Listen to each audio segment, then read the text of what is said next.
Dear Kuya Poy, ako po si Marianne, 30 years old mula dito sa Laguna. Sa halos 7 taon na pagiging kasal namin ng ang husband ko na si James, ay nakikitira pa rin po kami sa puder ng mga magulang niya. Napakaayos naman po ng pakikitungo sa amin ng mga magulang at kapatid nitong si James. Pero bilang magulang na rin na gustong mag-focus sa mga anak at itinataguyod na rin ang sariling pamilya, gusto ko po sanang kahit na maliit na lugar ay makabukod na kami ni James. Pero alam mo Kuya Poy, hindi ko po yan magawa at basta masabi kay James dahil alam kong mamasamain ito ng parents niya. Paniguradong iisipin nila ay gusto na naming lumayo o gusto ko lamang ilayo ang anak nilang si James at ang mga apo nila sa kanila. Aaminin ko Kuya Poy, maayos man ang pakikitungo sa akin ng pamilya ni James, hindi ko naman po maiwasang mailang at malimitahan pa rin sa mga bagay na gusto ko namang gawin o maging sa mga desisyon ko para sa aking mga anak.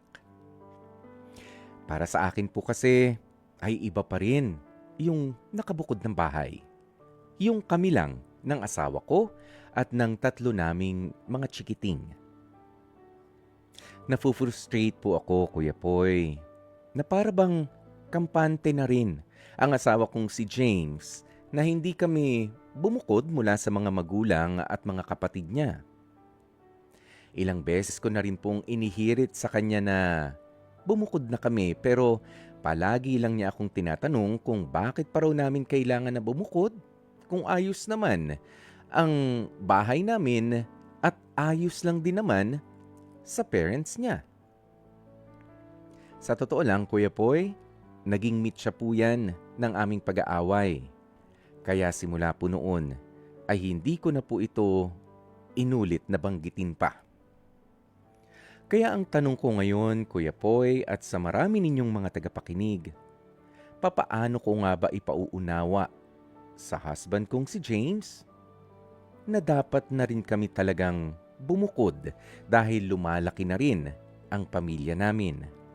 At gusto ko rin sanang maramdaman na ako ang reyna at siya ang hari sa kahit na maliit na kaharian nasisimulan namin.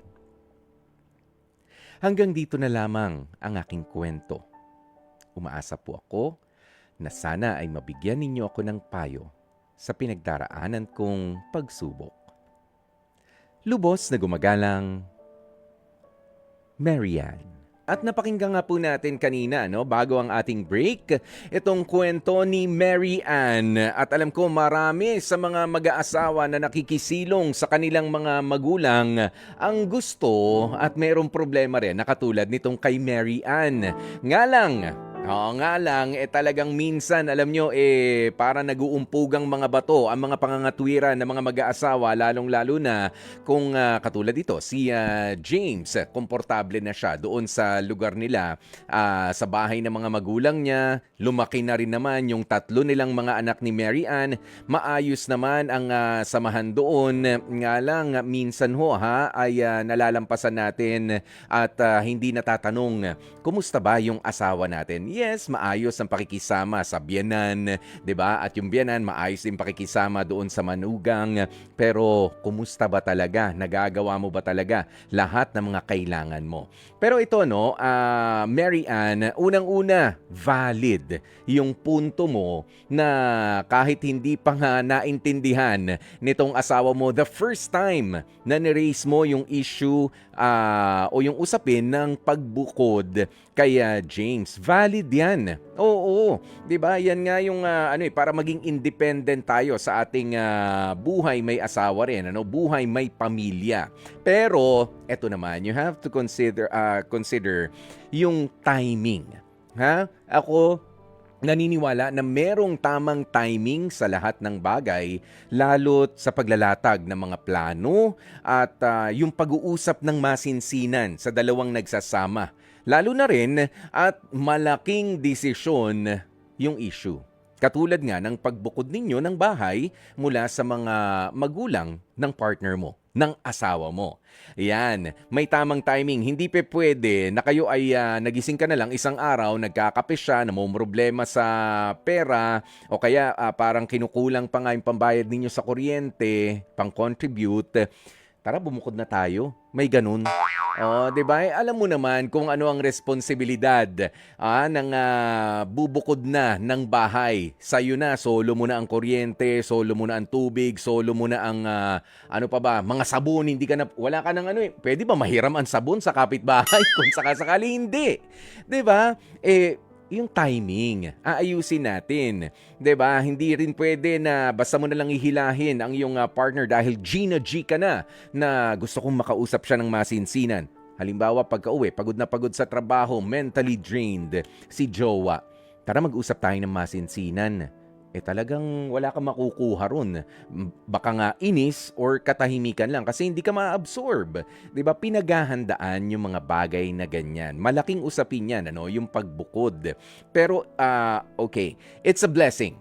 'Di ba? It's a blessing na kayo ay pinatuloy ng magulang ng isa sa mga magulang ninyo. O katulad mo, pinatuloy kayo ng magulang ni James sa bahay nila. It's a blessing, ha? O be grateful.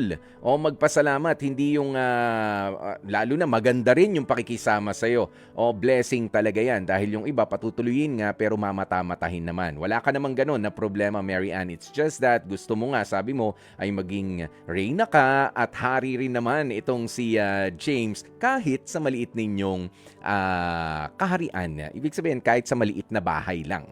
Okay. Ito ang ilan sa mga tanong na you have to consider. Mga basic questions na malalaki rin ang maitutulong. Bakit? Hindi pwedeng basta sige lang tayo ng sige. Tapos, nakakahiya kasi dyan, nag-decide kayo ng biglaan na umalis. Tapos, pagkatapos na maubos yung halimbawa nag-rent lang kayo sa isang lugar, hindi pala kaya, bumalik. 'Di ba? Para lang kayo nagpagod at para lang tinesting, pwede nyo naman talaga mapag-usapan sa pamamagitan ng mga simpleng mga tanong sa isa't isa. Eto, unang-una, kaya nyo ba talaga financially na magpundar? Sabi mo kasi kahit na maliit na lupa makapagpundar o kaya ilagay pa natin doon sa usapin na magre-rent kayo. Kaya ba talaga financially considering na kayo ay merong 3 ng mga anak? 'Di ba? Na pinakakain bukod pa sa inyong dalawa na mag-asawa. Yan. Sa paglipat ninyo ng lugar, ang trabaho ba ni mister ay mapapalayo? Ang eskwelahan ba ng mga bata ay talagang mapapalayo rin? Kasi kapag ka lumalayo, ibig sabihin kailangan sasakay, dagdag gastos na naman din yun. Hindi ba? Kaya kailangan mo rin i-consider, sige, kung ready nga kayo financially, tanungin nyo rin, pag-usapan ninyo, kailangan ba talaga ay malayo doon sa lugar ng mga magulang nitong si James? 'Di ba? Baka merong karing rule na ganyan, Mary Ann. Kasi nga naman, kapag ka sobrang lapit, ilang hakbang lang, nandun na naman sila, baka sabi mo, pinakikialaman ka.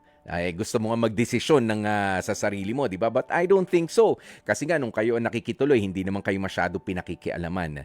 Nagdadalang hiya ka lang, di ba? To make decisions kahit nandun ka. Di ba? So, nasa sa'yo yun. At ito pa, in all honesty, please, sabihin mo kay James din, ano ba itong mga bagay na parang hindi mo magawa sa inyong pakikisilong? To be fair din, kay James, siguro ilatag mo yun. Mahalaga kasi yun eh. Ano ba, pinipiit ka ba ng magulang niya? Pinakikialaman yung desisyon mo? 'Di ba? Kung hindi naman, di hindi. 'Di ba? Magaan din na matatanggap ni James at gusto mo lang talaga na mag-umpisa na rin tayo kasi maganda rin sa mag-asawa yung merong sariling pundar. 'Di ba? May sariling pundar na lupa, na bahay. Maganda yan. Ako personally, yung mga magulang namin ay, mga galing sa hirap yan, parehas, pero they were able to make pundar, di ba, ng mga lupa nila. Pero kami ba, ng mga anak, binilan ng mga lupa? Of course not, pero ini-encourage kami 'Di ba na, sige, meron tayong konting property dyan. Oo, pero pagka may pamilya na kayo, ito ang binabanggit ng tatay ko, hanggat maaari, magpundar din kayo ng sarili ninyo. Kahit maliit, hanggat maaari, sa something na you can call your own. 'Di ba? Pinaghirapan mo na akin 'to, hindi itinulong ito hindi ibinigay, 'di ba? Hindi lang basta ipinamana ng magulang. 'Di ba? Maganda 'yon na i-explain mo kay James. 'Di ba? Yun eh. Kumbaga appreciation din at investment para sa future. Oo, hindi lang naman hindi lang naman yung gusto ko nang bumukod kasi gusto kong gumawa ng mga desisyon na ako lang. Hindi dapat ganun ang pag-explain, Mary Ann. Okay? Kailangan maiparamdam mo sa kanya na grateful ka sa pagtanggap ng mga magulang niya, ng mga kapatid niya doon sa bahay nila. Ngayon, kung talaga napakalaki naman pala nung compound nitong sina James at halos 'di ba? Ilang hakbang pa bago makarating naman sa iyo yung mga kamag-anak niya. Baka naman gusto mong i-consider na 'wag na nga lang umalis. 'Di ba? Kasi may mga ganyan eh. Sabi mo nasa Laguna ka, baka naman malayo, baka feeling mo lang ay nagigipit pa. But then again, iparamdam mo sa kanya yung kagustuhan mo at i-appreciate mo nga rin yung mga tao o yung pamilya niya na tumulong sa inyo. Sabi ni Marian Lourdes Nercua, dapat gano'n naman talaga, nakabukod. Dapat alam yan ng asawa mo kasi siya ang lalaki at magdadala ng pamilya niya. Mas peaceful kapag may sarili rin kayong mga bahay. Ayan. Sabi naman itong si Eileen Ramirez Mistula, pag-usapan nyo ng mabuti ng iyong husband yan at kumbinsihin si James na dapat na talaga kayong bumukod kasi meron naman kayong mga anak na rin. Si Mary Jane Bobiles naman, kausapin mo na yung mga in-laws mo para masabihan din yung asawa mo para bumukod kayo. Sigurado maiintindihan ka rin nila. Ayan. Sige, pero kayo na muna mag-asawa ang magplano, 'di ba? Kapag meron na kayong plano, Mary Ann and James, okay? Ipresenta nyo sa mga magulang kasi huwag kang tumiretso dun sa in-laws. Baka mainsulto eh. 'Di ba? Tapos yung asawa mo hindi alam na gusto mong bumukod. Baka mag-away-away pa nga kayo. Kailangan yan may tamang timing, may tamang proseso. Yung asawa mo muna, makuha mong kakampi sa pagpapaliwanag sa mga magulang niya. Bakit kayo bubukod? Yan naman tatanong ng mga magulang. But I'm really sure na kapag ang magulang malaman na bubukod yung anak at kaya na nung anak na may kakayahan ng bumukod, magpundar, matutuwa ako. Yan yung yan yung dapat nyong isipin, Mary Ann and James, para sa future ninyo. Kasiyahan ng magulang na merong maipundar ang mga anak din nila para sa kanilang kinabukasan. At dyan na nga po natin tatapusin ang ating Dear Kuya Boy. Mga kapatid, dito tayo sa totoo. Dito na tayo sa True FM. Mag-subscribe at mag-follow na sa social media accounts at True Network PH sa FB, Instagram, X na dating Twitter, YouTube, TikTok, and podcasts.